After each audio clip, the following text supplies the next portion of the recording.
আসসালামু আলাইকুম। কি অবস্থা ভাই লোকেরা? আজকে রমজান মাসের দ্বিতীয় জুমা। তো ভাবলাম জুমার দিন আপনাদেরকে আমার দেখা কুমিল্লাতে সবচেয়ে সুন্দর মসজিদটা একটু ঘুরে দেখাই।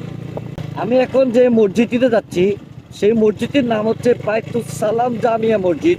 আর এই মসজিদটি অবস্থিত হচ্ছে দয়াপুর মাদ্রাসার সাথেই, মানে এটা দয়াপুর পড়ছে।